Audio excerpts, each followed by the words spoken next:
We're done with the first rationale, second rationale, and third rationale.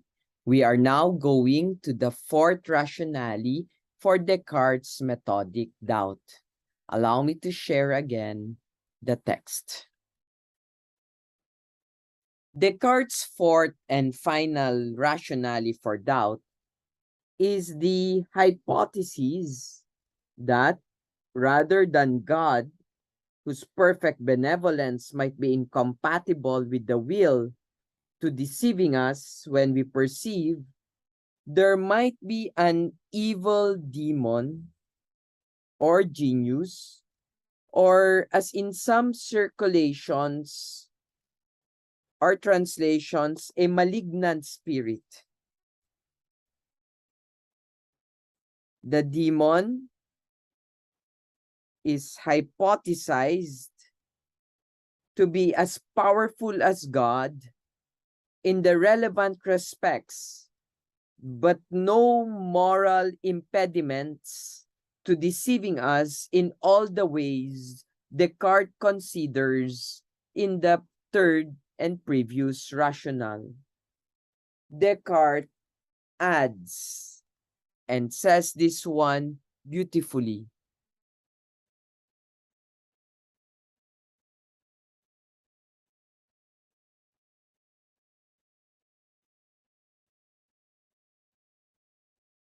Let me just look for the text.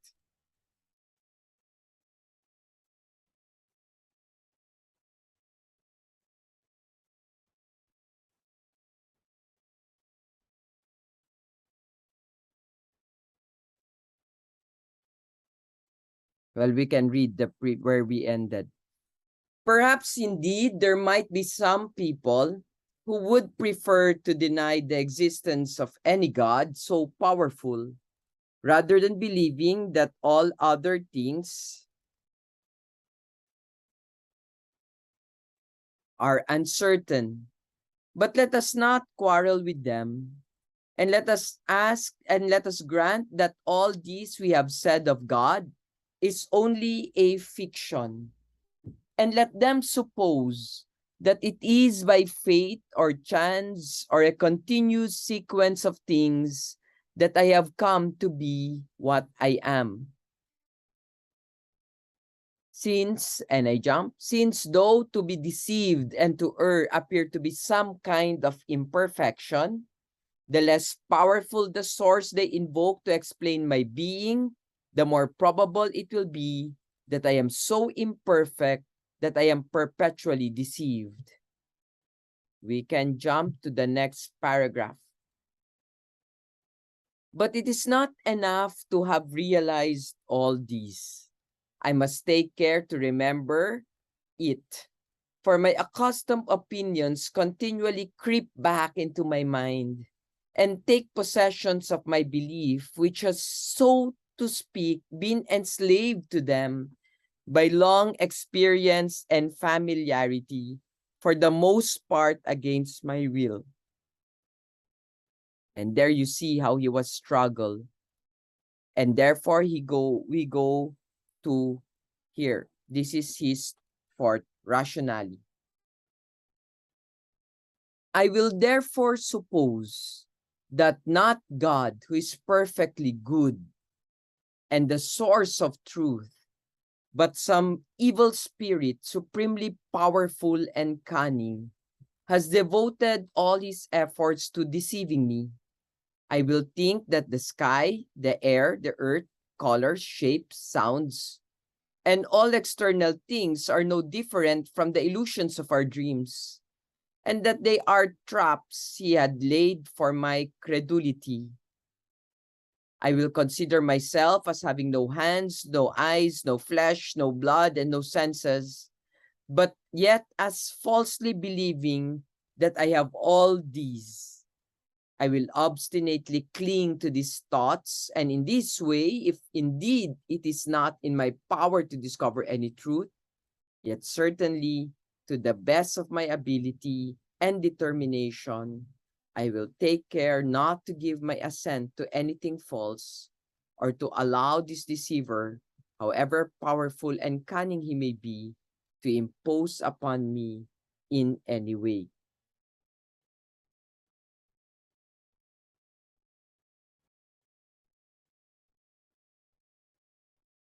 The evil demon hypothesis in Descartes' meditations provides him with what he takes to be the strongest possible justification for doubting all his previous beliefs. Although it had seemed that Descartes had advanced from the dreaming rationale to the God and the evil demon rationales, in order to have a strong enough reason for doubt, even the most basic propositions of mathematics, it's quite interesting how he describes the extent of the evil demon's mischief in our cognitions. In our cognition, he mentions only, and the reason why he mentions only sensible objects.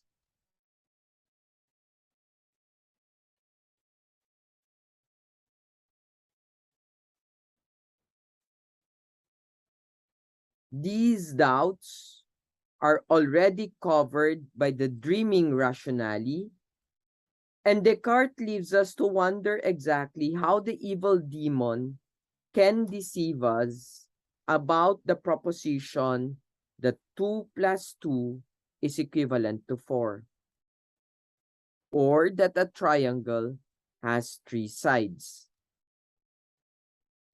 If told that he was only dreaming, Descartes says he would not give up his belief in these truths. Why then would he give them up if told that there is an evil demon interfering his thoughts?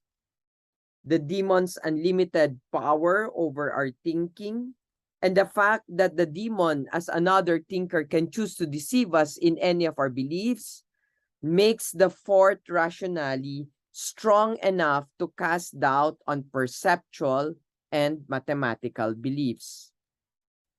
Descartes, nevertheless, does not mention mathematical beliefs in his endorsement of the evil demon hypothesis as his final rationale for maximum skepticism.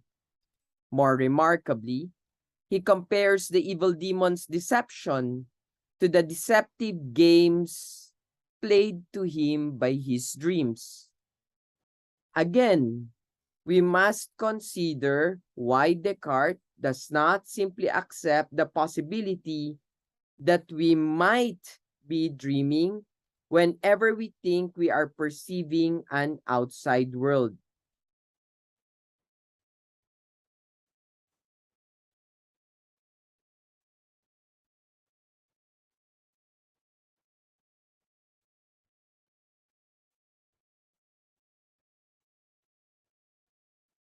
Descartes concludes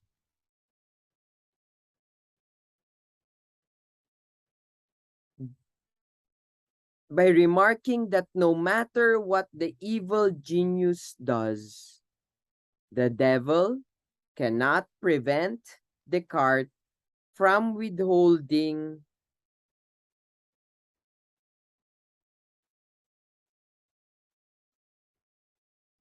his assent from any proposition concerning which the demon might deceive him. He emphasizes 3 qualities, possibilities, an epistemic agent has with respect to a proposition considered as a potential belief. An agent might accept, reject, or withhold judgment about a belief, neither accepting nor rejecting it. Withholding judgment about the truth or falsehood of a belief is comparable to religious agnosticism. Where religious beliefs are concerned, a person might similarly be a believer in the existence of God, an atheist, or agnostic. An agnostic admits that God might exist, but maintains that there is not enough evidence or good reason to go so far as to accept the proposition that God definitely does exist. If we want to avoid all error in epistemology, then we can accomplish this goal by refusing to accept any belief, either through positive disbelief or suspension of all belief. If we want to maximize knowledge, on the contrary, then we can also do that easily enough by accepting belief in every proposition. The first choice, sometimes known as radical skepticism, completely rules out mistaken beliefs, but does so at the cost of precluding all knowledge. We have no false beliefs in that case, only because we have no beliefs whatsoever, including true ones, and therefore no knowledge at all. The second choice,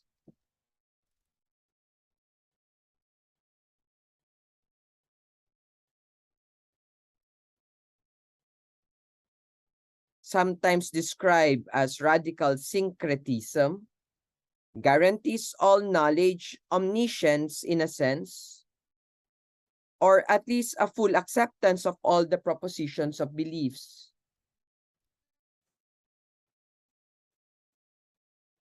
Unfortunately, it does so only by embracing every belief in every proposition, so that to follow this strategy is to accept all false beliefs equally alongside of all true beliefs without discrimination. The trick is to find the contested middle ground between these two extremes that epistemology should want to occupy.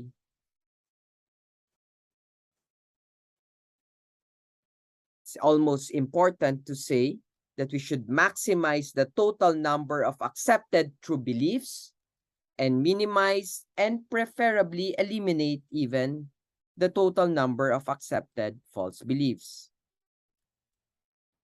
In order to attain the ideal of maximal knowledge and minimal error, Descartes intuitively directed towards this kind of goal in the theory of knowledge begins at least with a commitment to a methodological skepticism justified by the evil demon hypothesis. When he has cleaned house of all of his formerly potentially erroneous beliefs, he then prepares to rebuild a new edifice of knowledge brick by brick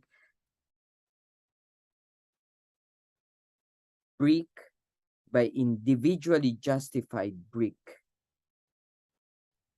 Descartes' first remarks on his tendency to lapse back into his former acceptance of comfortable familiar beliefs.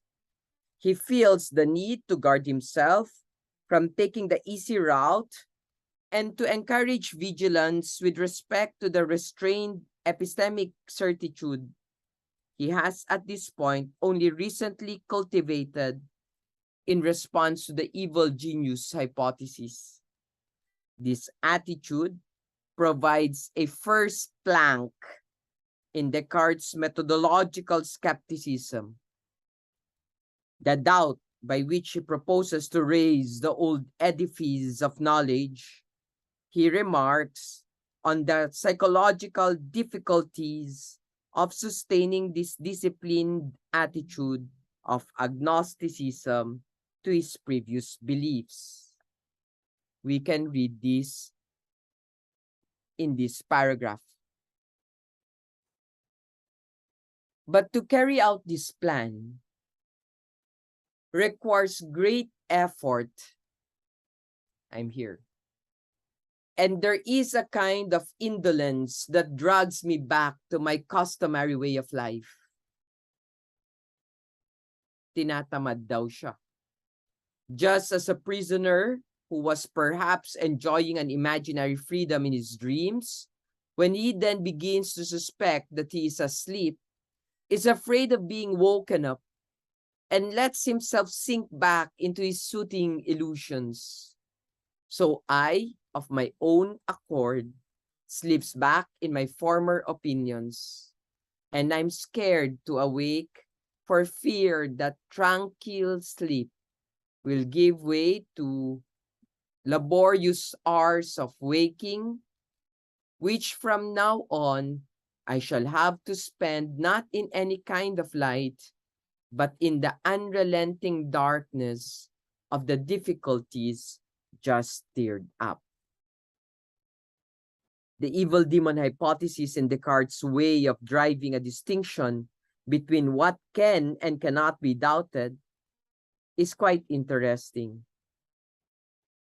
Descartes does not suppose that there actually exists such a demon, nor that an evil demon eventually actually deceives him. The mere possibility of the demon is enough to challenge the justification of any doubtable knowledge.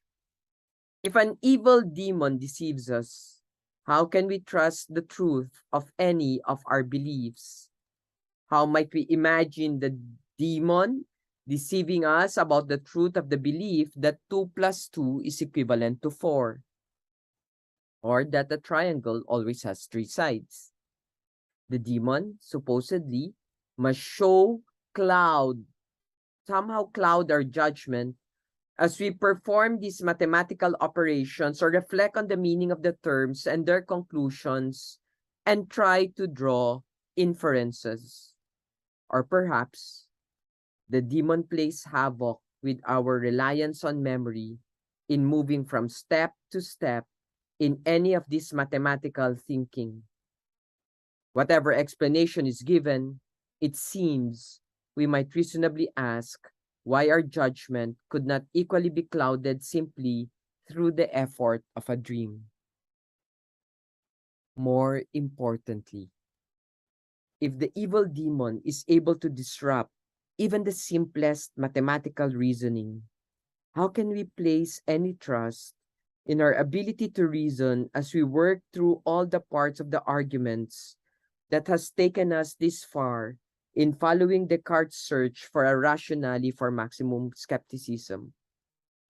If the devil can cast doubt on extra perceptual thinking about doubt as well as extra perceptual thinking about mathematics, then the evil demon might be too powerful. Descartes, having let the skeptical genie out of the battle, might find it impossible to get him back inside.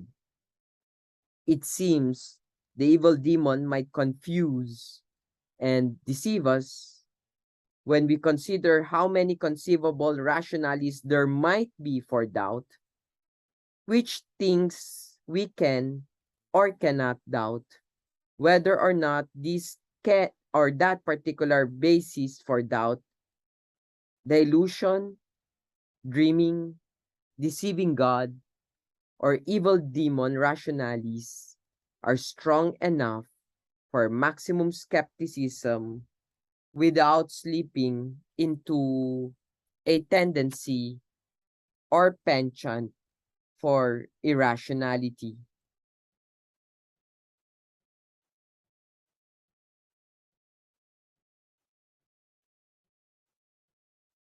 Do you think that the dreaming rationale is in fact a justifiable rationale or the evil genius rationale?